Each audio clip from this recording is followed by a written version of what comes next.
Hello दोस्तों, कैसे हैं आप लोग। मैं ऐसा करता हूं कि आप लोग स्वस्थ होंगे। ऐसे स्वस्थ रहिए, मस्त रहिए और मन लगा के पढ़ते रहिए। दोस्तों, आज की क्लास में आप लोग को बताने वाला हूं हिंदी गधोली भाग 2 नागरी लिपि। और दोस्तों, आज बताने वाला हूं इनका मोस्ट इम्पोर्टेंट सब्जेक्टिव क्वेश्चन को। ठीक है, चलिए दोस्तों, आज के क्लास को शुरू करते हैं नागरी लिपि को, सब्जेक्टिव क्वेश्चन को। तो दोस्तों, अभी तक हमारे चैनल पे आप नए आए हैं तो चैनल को सब्सक्राइब कर ले, और वीडियो अच्छी लगे तो वीडियो को लाइक कर दे, अपने दोस्तों के पास शेयर भी कर दे। चलिए दोस्तों, आज के क्लास को शुरू करते हैं। आज के क्लास के फर्स्ट क्वेश्चन लिखा है दोस्तों, लेखक ने किन भारतीय लिपियों से देवनागरी लिपि का संबंध बताया है। लेखक ने किन भारतीय लिपियों से देवनागरी का संबंध बताया है। दोस्तों देख लीजिए, उत्तर लिखेंगे। उत्तर क्या लिखा है दोस्तों, आपको लिखा है लेखक ने गुजराती, बंगला और ब्राह्मी लिपियों से देवनागरी का संबंध बताया है। दोस्तों, लेखक ने गुजराती, बंगला और ब्राह्मी लिपियों से देवनागरी लिपि का संबंध बताया है। ठीक है, चलिए पहला क्वेश्चन, उसके बाद दूसरा क्वेश्चन लिखा है दोस्तों। क्या लिखा है देख लीजिए, लिखा है दोस्तों आपका, देख लीजिए क्या लिखा है देवनागरी लिपि में कौन कौन सी भाषाएं लिखी जाती है। देवनागरी लिपि में कौन कौन सी भाषा लिखी जाती है। दोस्तों देखो कैसे लिखेंगे दोस्तों, उत्तर लिखेंगे देवनागरी लिपि में मुख्यतः नेपाली, मराठी, संस्कृति और प्रकृति और हिंदी भाषाएं लिखी जाती है। दोस्तों, देवनागरी लिपि में कौन कौन सी भाषा लिखी जाती है। नेपाली, मराठी, संस्कृत, प्रकृति और हिंदी भाषाएं लिखी जाती है देवनागरी लिपि में। ठीक है, तीसरा क्वेश्चन क्या लिखा है दोस्तों, देख लीजिए। तीसरा क्वेश्चन लिखा है दोस्तों, नागरी लिपि के आरंभिक लेख कहाँ प्राप्त हुए हैं, उनके विवरण करें। तो कहाँ प्राप्त हुए हैं नागरी लिपि का आरंभिक लेख, और विवरण क्या करने के लिए कैसे लिखेंगे दोस्तों, देख लीजिए। विद्वानों के अनुसार नागरी लिपि के आरंभिक लेख विंध्य पर्वत के नीचे के दंकक प्रदेश से प्राप्त हुए। ठीक है, चलिए उसके बाद क्या लिखेंगे।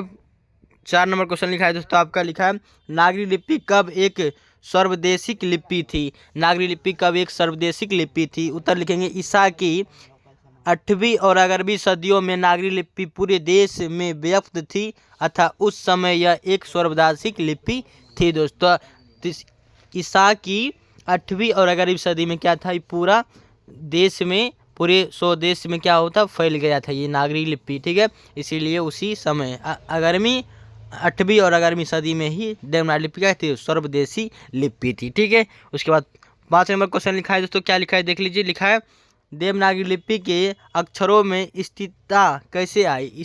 स्थिरता कैसे आई दोस्तों, देख लीजिए। करीब 2 सदी पहले पहली बार देवनागरी लिपि के टाइप बने। करीब 2 सदी पहले पहली बार देवनागरी लिपि के टाइप बने और इसमें पुस्तकें छपने लगे। और इसमें क्या हुआ, पुस्तकें छपने लगे। इसी प्रकार ही देवनागरी लिपि के अक्षरों में स्थिरता आ गई। ठीक है, चलिए उसके बाद बढ़ते हैं अगले क्वेश्चन की। दोस्तों, सारे क्वेश्चन का स्क्रीनशॉट आप ले सकते हैं। चलिए बढ़ते हैं अगले क्वेश्चन की ओर। उसके बाद लिखा है दोस्तों, क्या लिखा है देखिए। 6 नंबर क्वेश्चन लिखा है, उत्तर भारत में किन शासकों के प्राचीन नागरी लेख प्राप्त होते हैं। उत्तर भारत में किन शासकों के प्राचीन नागरी लेख प्राप्त होते हैं। दोस्तों देख लीजिए, उत्तर लिखें दोस्तों, आपका लिखा है विद्वानों का विचार है कि उत्तर भारत में मिहिर भोज, महेंद्र पाल आदि गुज्जर प्रतिहार राजाओं के अभिलेख में पहल देवनागरी लिपि लेख प्राप्त होते हैं। दोस्तों, किन किन क्या होता है, उत्तर भारत में महिर भोज, महेंद्र पाल आदि गुजर प्रतिहार राजाओं के लेख में क्या होता है, अभिलेख पहल क्या था, नागरी लिपि के लेख प्राप्त होते हैं। ठीक है, उसके बाद 7 नंबर क्वेश्चन लिखा है दोस्तों, देख लीजिए। ये भी विवेक क्वेश्चन है दोस्तों, आपको पूछ देगा। लिखा है गुजर प्रतिहार कौन थे। गुजर प्रतिहार कौन दोस्तों, देख लीजिए। उत्तर लिखा है दोस्तों, आपका विद्वानों का विचार है कि गुजर प्रतिहार बाहर से भारत में आए थे, बाहर से भारत में आए थे। ये विद्वानों का विचार है दोस्तों।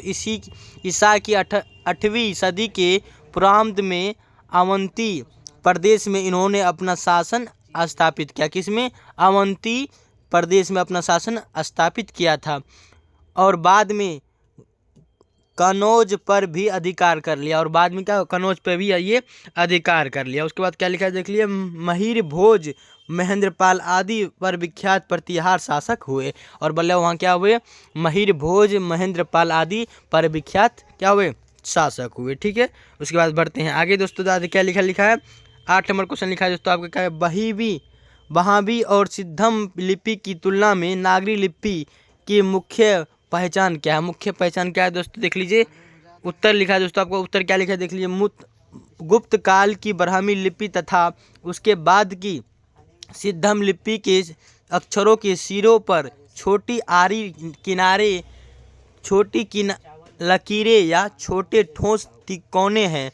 लेकिन नागरी लिपि की मुख्यतः पहचान यह है कि इसके अक्षरों के सिरे पर पूरी लकीर बन जाती है दोस्तों। और क्या लिखा है? बन जाती है। और ये सिरे रेखाएं उतना ही लंबी रहती है जितना कि अक्षरों की चौड़ाई लंबी रहती है दोस्तों। यह नागरी लिपि में लिखे जाते हैं, ठीक है। उसके बाद क्या लिखा है दोस्तों, देख लीजिए। बढ़ते हैं आगे, इसको स्क्रीन शॉट ले लीजिए दोस्तों। चलिए बढ़ते हैं अगले क्वेश्चन की ओर। उसके बाद क्या लिखा है देख लीजिए। लिखा है नागरिक को देवनागरी क्यों कहते हैं? नागरिक को देवनागरी क्यों कहते हैं? लेखक इस संबंध में क्या जानकारी देता है? लेखक इस संबंध में क्या जानकारी? लेखक कौन है दोस्तों? लेखक का नाम आप बता सकते हैं, क्या है? आगे आपको सारांश बताएंगे, उसमें देख लीजिएगा। देख लीजिए लिखा है दोस्तों, क्या लिखा है देख लीजिए। लिखा है नागरी नाम की उत्पत्ति तथा उसके अर्थ के बारे में विद्वानों में मतभेद है।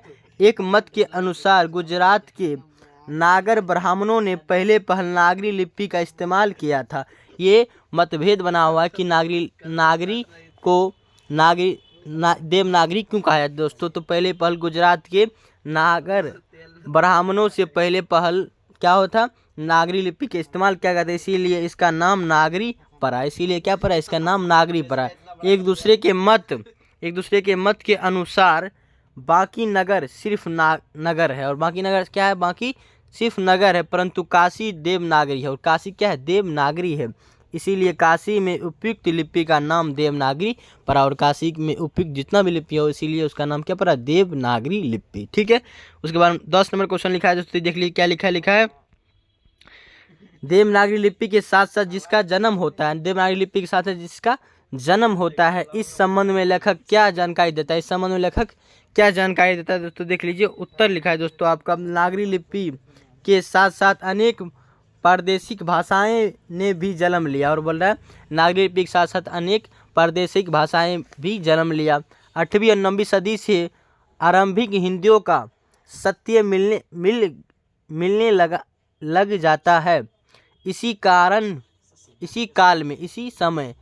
काल में आर्य समाज परिवार की आधुनिक भाषाएं मराठी, बंगला आदि जन्म ले रही थी। और इसी समय क्या, आर्य के भाषा के समय परिवार की आधुनिक भाषा मराठी, बंगला आदि जन्म ले रही थी, ठीक है। चलिए उसके बाद क्या लिखा है दोस्तों। 11 नंबर क्वेश्चन लिखा है दोस्तों आपका, नंदी नागरी किसे कहते हैं? नंदी नागरी किसे कहते हैं? इस प्रसंग में लेखक ने उसका उल्लेख किया है। देख लीजिए दोस्तों, उत्तर लिखेंगे दोस्तों आप क्या लिखेंगे? दक्षिण भारत की यह नागरी लिपि नंदी लिपि कहलाती है। दक्षिण भारत की यह नागरी लिपि क्या कहलाती है? नंदी लिपि कहलाती है। आपको ऑब्जेक्टिव पूछ देगा दोस्तों कि दक्षिण भारत की नागरी लिपि को क्या कहते हैं, तो आप बताएंगे नंदी लिपि कहते हैं। कोंकण के सिलहार, मायघेट के राष्ट्रकूट, देवनागरी के यादव तथा विजयनगर के शासकों के लेख नंदी लिपि में ही है। और देवगिरी के यादव तथा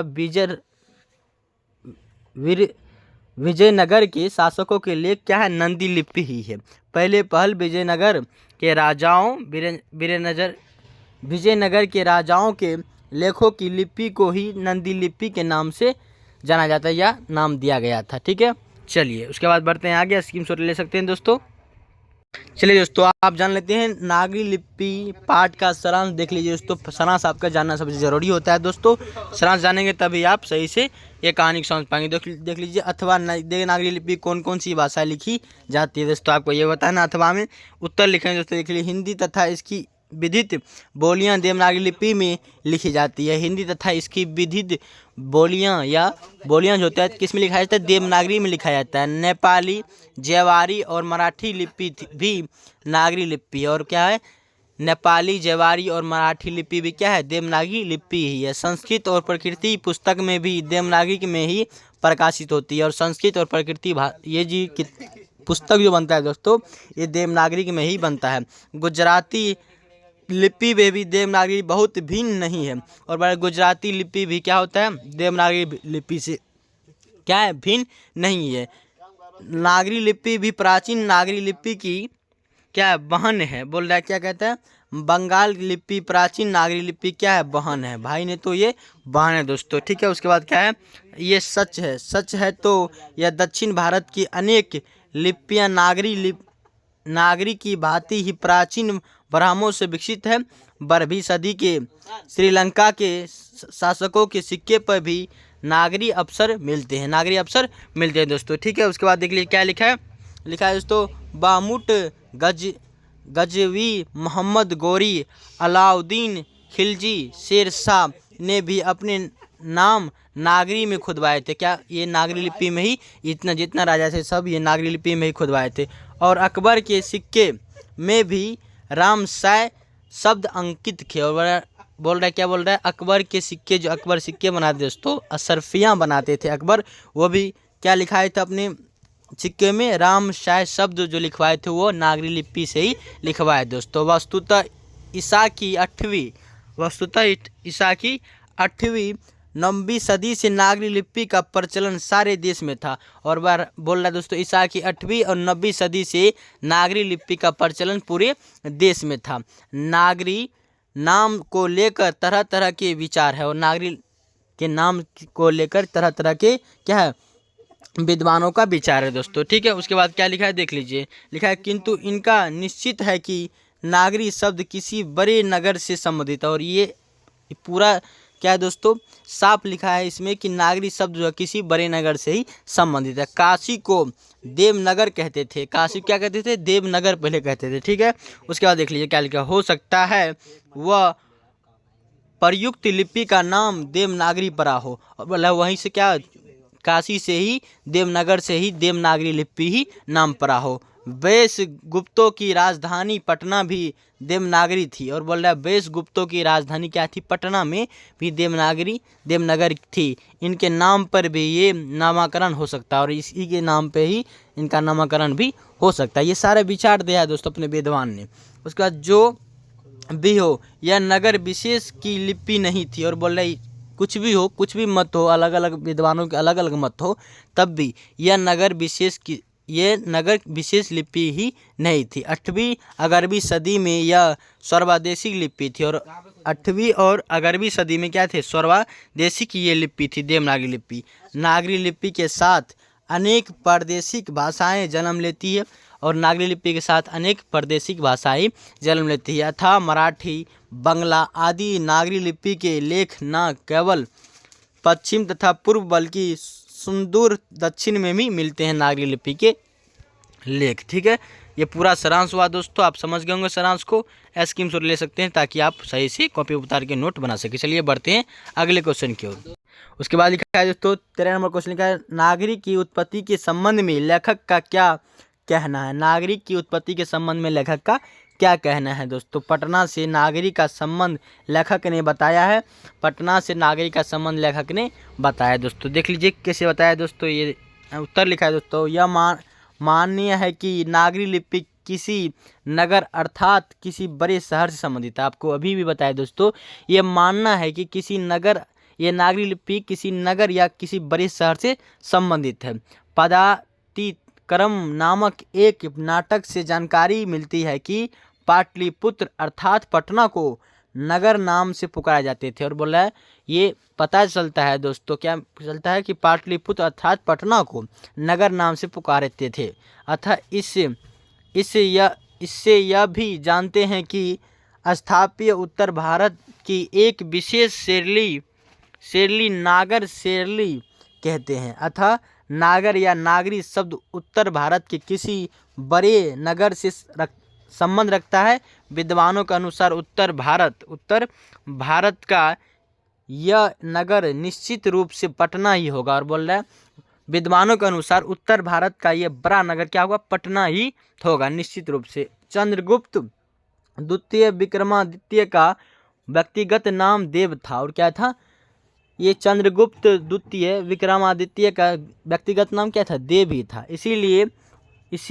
इसीलिए गुणों की राजधानी क्या, गुप्तों की राजधानी पटना को देवनगर भी कहता था। और गुप्तों की राजधानी पटना को क्या कहता था, देवनगर, नगर के नाम से पुकारा जाता था। और चंद्रगुप्त मौर्य का व्यक्तिगत नाम क्या था, देव था। क्या था, देव था, और इसमें मिला दिया देवनगर मिला दिया। क्या मिला दिया, देव मतलब देव का चंद्रगुप्त मौर्य का नाम क्या था, व्यक्ति का देव था, तो देव का नगर देवनगर। ठीक है, चलिए इसलिए इसका देवनगर नाम भी कहा जाता था। देवनगर की लिपि होने से उत्तर भारत की प्रमुख लिपि को बाद में क्या कहा, बाद में देवनागरी लिपि नाम दिया गया था। और ये भी मानना है किनका, विद्वानों का मानना है। ठीक है, चलिए समझोगे दोस्तों। चलिए बढ़ते हैं अगले क्वेश्चन को दोस्तों, इसके स्क्रीनशॉट आप ले सकते हैं। ठीक है, उसके बाद लिखा है 14 नंबर क्वेश्चन लिखा है, तो निबंध के आधार पर काल क्रम से नागरी लेखों से संबंधित प्रमाण प्रस्तुत करें। प्रमाण प्रस्तुत करें, देख लीजिए कैसे लिखेंगे दोस्तों। लिखेंगे निबंध के आधार पर काल क्रम से नागरी लेखों से संबंधित प्रमाण इस प्रकार मिलते हैं। 11वीं सदी में राजेंद्र जैसे तापती चेर राजाओं के सिक्के पर नागर अक्षर देखने को मिलते हैं। नागर अक्षर, नागरी अक्षर देखने को मिलते हैं। 12वीं सदी के केरल के शासकों के सिक्के पर वीर केरलस्य जैसे शब्द नागर लिपि में अंकित है। और क्या है ये केरल, वीर केरलस्य जैसे शब्द क्या है, नागरी लिपि में ही लिखा गया है। उसके बाद क्या लिखा है दोस्तों, दक्षिण से प्रावरगुप्त का पलयम तापपत्र भी नागरी लिपि में 19वीं सदी की है। 100 क्या है 1000 ईस्वी के आसपास मालवा नगर में नागर लिपि का इस्तेमाल होता था। बोला क्या 1000 ईस्वी के आसपास मागर नागर में क्या होता है, नागरी लिपि का इस्तेमाल होता था। विक्रमादित्य के समय पटना में देवनागरी का प्रयोग मिलता था।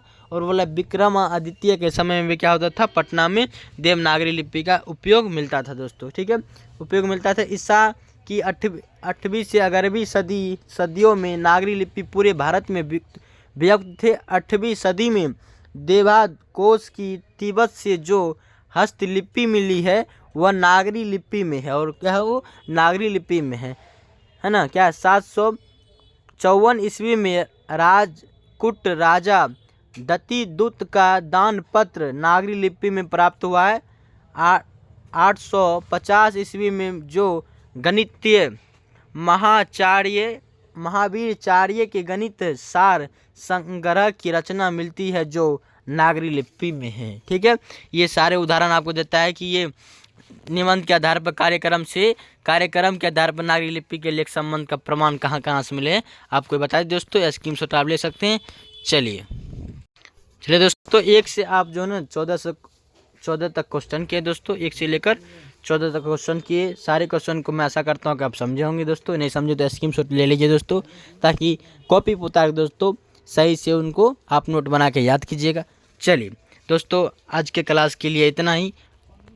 कल के क्लास में आपको इसका ऑब्जेक्टिव क्वेश्चन बताया जाएगा दोस्तों। तो आप ऑब्जेक्टिव क्वेश्चन को सही से पढ़िएगा, पहले सब्जेक्टिव क्वेश्चन को सही से पढ़ लीजिए दोस्तों। और कल भी आपको सही तरीक़ा से जो है ना ये नागरी लिपि के लेखक यानी रचनाकार की जीवनी को बताया जाएगा दोस्तों। चलिए आज की क्लास के लिए इतना ही, आज की क्लास में इतना ही। चलिए मिलते हैं अगले वीडियो के साथ, अगले सोच के साथ। तब तक के लिए जय हिंद दोस्तों, जय हिंद।